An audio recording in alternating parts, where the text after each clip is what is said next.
श्रीमद् भागवत गीता अध्याय 1 भाग 2 अर्जुन विषाद योग। संजय ने धृतराष्ट्र की चिंता को समझा, जो यह आश्वासन चाहते थे कि युद्ध अवश्य होगा। संजय ने यह बताकर उनकी चिंता दूर करने की कोशिश की कि पांडव सेना युद्ध के लिए तैयार सैन्य दल में खड़ी है। फिर उन्होंने उन्हें बताया कि उनका बेटा दुर्योधन युद्ध के मैदान में क्या कर रहा था।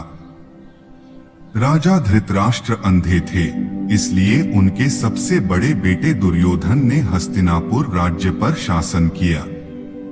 महाभारत में उसे स्वभाव से बहुत असभ्य, अहंकारी, दुष्ट और क्रूर बताया गया है। बचपन से ही उसे पांडवों से सख्त नफरत थी और वह उन्हें नीचा दिखाने का कोई मौका नहीं छोड़ता था। बिना किसी चुनौती के शासन करने के लिए उसे उन्हें खत्म करना होगा। हालांकि युद्ध के मैदान में खड़े होकर जब उसने पांडवों की विशाल सेना देखी तो वह हैरान रह गया। उसने पांडवों को कम आंका था। उन्होंने जो सैन्य शक्ति जुटाई थी वह उसकी उम्मीद से कहीं ज्यादा थी। दुर्योधन अपने गुरु द्रोणाचार्य के पास सम्मान दिखाने के बहाने गया था, लेकिन उसका असली उद्देश्य अपनी घबराहट दूर करना था। अपने गुरु की ओर उसका यह कदम यह भी दर्शाता है कि पांडव सेना की विशाल सैन्य संरचना ने उसे भयभीत कर दिया था और अब वह इस युद्ध के परिणाम से भयभीत था। दुर्योधन ने द्रोणाचार्य से पांडव सेना की कुशलता से व्यवस्थित सैन्य टुकड़ी को देखने के लिए कहा, जिसका नेतृत्व उनके सेनापति धृष्टद्युम्न कर रहे थे, जो राजा ध्रुपद के पुत्र थे। वह भी द्रोणाचार्य के शिष्यों में से एक थे।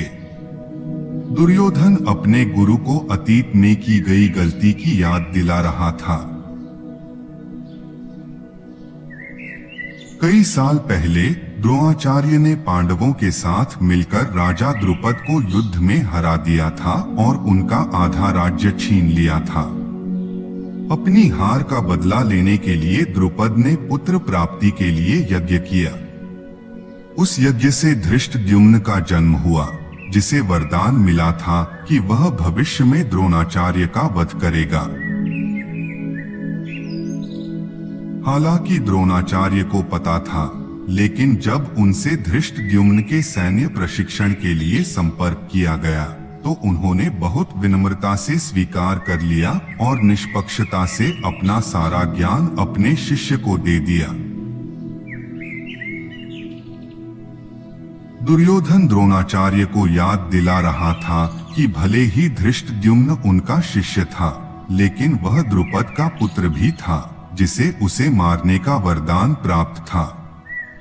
वह यह सुनिश्चित करना चाहता था कि अतीत की तरह द्रोणाचार्य अब अपने शिष्यों के प्रति नरम न हो, क्योंकि वे युद्ध के मैदान में थे।